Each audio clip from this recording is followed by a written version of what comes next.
사랑하는 형제자매 여러분, 방금 전에 우리가 읽었던 전도서 10장 2절 말씀처럼 지혜로운 자의 마음은 그의 오른손에 있으나 어리석은 자의 마음은 그의 왼손에 있느니라 라고 말씀하고 있고, 또 마태복음 25장 30절에서 34절 그 다음 41절에서 양들은 자기 오른편에 두되 염소들은 왼편에 두리라. 그때 왕이 자기 오른편에 있는 자들에게 이르되 오라, 내 아버지께 복받은 자들아, 너희는 세상의 창건 이후로 너희를 위하여 예비된 왕국을 상속받으라.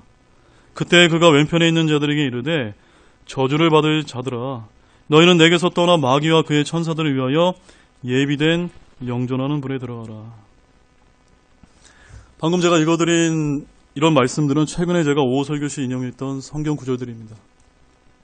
오후 설교 때 제가 했기 때문에 지금처럼 전 성도분들을 대상으로 제가 솔직하게 밝힌 적이 없어서 오늘 제가 이 시간을 갖게 되었습니다. 더욱이 최근 이 말씀 때문에 일부 성도님들께서 왜 각 목사가 좌우로 나누느냐라고 하는 이런 오해가 있기 때문에 성경이 오른쪽은 지혜롭다고 말하고 왼쪽은 어리석다고 말하고 있는 것에 대해서 조금 이해시킬 필요가 있었고, 또한 예수님께서도 민족들을 심판하실 때 오른쪽과 왼쪽으로 나누신 이 말씀을 좀 더 분명하게 여러분에게 조금 설명을 드려야겠다라는 생각이 들게 되었습니다. 저는 오늘 이 교회 목회자이자 감독자로서 좀 더 솔직한 마음으로 하나님과 여러분 앞에 설교를 하지 못함에 있어 늘 부담을 느껴왔습니다. 오랜 기도 끝에 오늘에서야 이 말씀을 무거운 마음으로 전합니다. 저의 목회 방향으로 인해 혹여 은혜가 되지 않는 분이 있을 수 있기에 먼저 송구하다는 말씀을 전하면서 제가 한 말씀을 더 드리도록 하겠습니다. 잠언 22장 3절 말씀에 이런 말씀이 있습니다. 분별이 있는 자는 재앙을 미리 보고 숨거니와 단순한 자들은 나아가다가 벌을 받느니라. 분별이 있는 자는 어떻다고요? 재앙을 미리 보고 숨는다라고 하나님께서 이렇게 말씀하셨습니다. 솔직히 저는 우리나라가 안보, 정치, 경제적으로 너무나 엄중한 위기 가운데 있으며 특히 차별금지법 및 각종 조례들을 통해 한국 교회와 성도들을 위기로 몰아넣는 영적으로 사악한 함한 정책의 시행이 목전에 와 있다라고 그렇게 판단하고 있습니다. 그래서 저는 현 시국과 관련해서 지난 10월 3일과 10월 25일 두 차례나 한국기독교 총연합회가 주관하는 광화문 구국 기도 집회에 참여해서 하나님께 기도하기 위해서 제가 그 먼 길을 다녀온 것입니다. 지금까지 저는 가급적 담임 목회자로서 우리 교회에 맡겨진 목회 사역에 매진해 왔으나 현 시국과 관련하여 계속 마음에 큰 부담이 들었고 우리 교회의 영적 상태와 안목 역시도 어둠 가운데 있는 것은 아닌가 그렇게 저는 진단하고 있습니다. 더욱이 최근 좌우 진영으로 첨예하게 이제 대립된 현 시국과 관련해서 성경적으로 올바로 분별하지 못하는 이런 영적인 상황을 보면서 목회자로서 큰 책임감을 제가 느끼게 되었습니다. 그래서 저는 앞으로의 목회 방향에 대해서 아래와 같이 고민하게 되어서 두 가지만 먼저 말씀을 드리겠습니다. 첫 번째는 저는 앞으로 한국 교회 안에 너무나 깊게 침투해 있는 이러한 왼쪽 가치를 바로잡고 하나님의 오른쪽 가치를 충분히 이해할 수 있도록 더욱더 분명한 설교를 하고자 합니다. 두 번째는 오후에는 지방의 작은 교회 특성상 외부의 명강사를 저희가 초빙할 수 없기 때문에 우리가 반드시 알아야 될 필수 설교와 강연 영상을 함께 시청하며 저 역시도 배우고자 합니다. 여러분은 어떻게 느끼시는지 모르겠지만 현재 저는 국가적으로 엄중한 위기 가운데 있는데 가만히 앉아서 은혜로운 설교를 하기보다는 울부짖으면서 기도하면서 하나님께 우리나라를 제발 구원해달라고 호소하고 싶은 마음뿐입니다. 그럼에도 불구하고 성도분들 중에 최근 저의 이런 목회 방향을 잘 이해하지 못해 어려움을 호소하고 있어서 영적인 어둠 상태의 교회를 방치해둘 수가 없다고 저는 그렇게 생각이 되었습니다. 또한 저 역시도 자유함이 없는 가운데 설교하는 큰 영적 스트레스가 있기 때문에 이번 계기를 통해서 마지막 배교의 시대에 하나님께서 기뻐하시는 오른쪽의 성경적 가치관을 더욱더 확고히 갖기를 바라는 마음에서 지금 이 시간을 갖게 된 것입니다. 사무엘하 12장 7절 말씀에 이런 말씀이 있습니다. 나단이 다윗에게 이르되 왕이 그 사람이니이다. 주 이스라엘의 하나님께서 이같이 말씀하시나이다. 하나님께서 최근 저에게 이런 말씀을 주셨습니다. 이 말씀을 보면서 대언자 나단은 하나님의 말씀에 따라 다윗 왕의 범죄를 있는 그대로 지적해 주었습니다. 바로 이것이 대언자의 사명이자 오늘날 목사가 해야 될 시대적 사명이라고 저는 그렇게 믿고 있습니다. 저는 좌우로 나뉘어진 성도들 때문에 가급적 분란을 만들지 않기 위해 정치 이야기를 삼가해 왔습니다.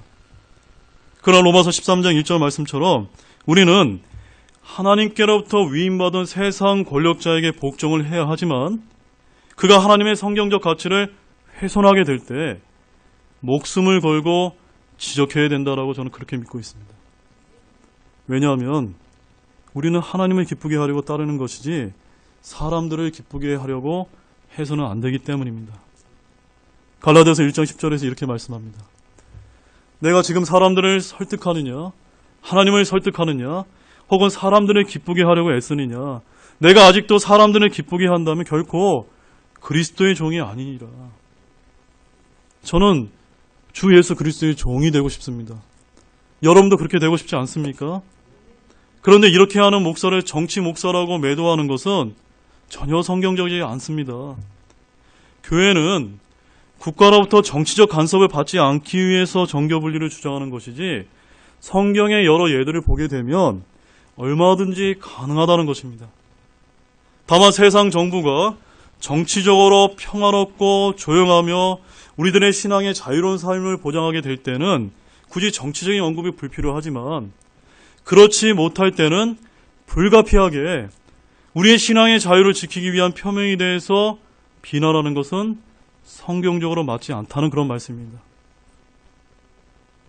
사랑하는 여러분, 더욱이 일제강점기 시대에 일본 천황에 대한 신사참배를 반대하는 기독교 목사님들 때문에 조선 총독부는 교회에서 정치 이야기를 하면 안 된다는 잘못된 정교분리의 개념을 한국교회에 심어주었다는 그런 역사적인 사실 여러분 혹시 알고 계십니까?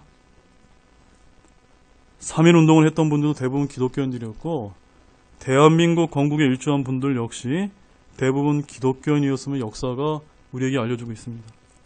그렇다면 이분들은 정교분리를 지키지 않고 교회가 정치에 간섭한 분들일까요? 따라서 사울왕 때는 대언자 사무엘이, 다윗왕 때는 대언자 나단이 통치자들의 범죄를 지적하였듯이 오늘날에도 전국에서 수많은 목사님들이 사무엘과 나단처럼 일어날 수 있고 실제로 일어나고 있는 것입니다. 더욱이 우리나라는 6.25 전쟁 이후 하나님께서 베풀어 주신 이런 자유민주주의와 시장경제 체제 속에서 지난 70여 년간 눈부신 경제성장을 해왔습니다. 그런데 언제부터인가 물질적인 풍요로 인한 교만과 음행 때문에 사회주의를 표방하는 왼쪽 가치도 괜찮다고 하는 그런 안일한 사회 분위기가 조장되고 있다는 것입니다. 1920년대 러시아 공산당을 창설해 소련 최초의 국가 원수였던 레닌은 이렇게 말했습니다. 사회주의는 공산주의의 제1단계 또는 초급 단계라고 명확히 제시했으며 공산주의는 사회주의 기반 위에서 발전해 나간다라고 주장했습니다. 그렇기 때문에 제가 우리나라의 현 시국을 영적인 관점에서 냉철하게 한번 바라보게 되었을 때 저는 두 가지를 여러분에게 말씀을 드립니다. 첫 번째는요. 우리 기독교 신앙은 성경적으로 무신론이 유물론에 입각한 이런 사회주의와는 절대로 양립할 수 없는데도 이런 사회주의를 반대하는 한국교회의 입에 재갈을 물리기 위해서 포괄적인 차별금지법 등을 제정하려는 일종의 하만 정책을 획책하고 있다고 저는 그렇게 보여지고 있으며, 둘째는 우리나라를 자유민주주의에서 장차 사회주의로의 국가체제로 바꿔나가려는 사회적인 흐름 가운데 각종 법과 제도를 추진하는 끊임없는 시도가 있다고 그렇게 보여지고 있다는 사실입니다. 그래서 제가 아는 수많은 목사님들이 오늘날에도 하나님의 오른쪽 가치가 아닌 왼쪽 가치가 팽배해져가는 이런 사실을 잘 알고 있으면서도 전혀 말도 꺼내지 못하는 안타까운 데 있으며 저 역시도 그런 사람 중에 한 사람이었습니다. 그래서 저는 오늘 하나님만을 두려워하면서 하나님 앞에서 제 선한 양심에 따라 이렇게 솔직하게 여러분에게 말씀을 드리는 것입니다. 그래서 이런 엄중한 영적 현실에 대해서 이제는 더 이상 침묵하지 않겠습니다. 저는 우리 교회가 그 이름처럼 이 어두운 세상에서 비록 힘들더라도 등대와 같이 밝은 빛을 비추어 이 세상의 위험을 알리고 진실을 이야기하는 참된 등대교회가 되기를 갈망하고 있습니다. 오늘 제가 이렇게 갑자기 말씀을 드려서 조금 의아하신 그런 성도분들이 계시다면 정말로 모든 분들에게 죄송하고 송구스럽게 생각하고 있습니다. 하지만 제가 좀 더 솔직하게 여러분들 앞에 이런 사실에 대해서 밝히는 것이 도리일 것 같아서 오늘 이 말씀을 드렸사오니 양해를 제가 부탁을 드리고 주님의 평강과 은혜가 함께 하시기를 주님의 이름으로 축원합니다.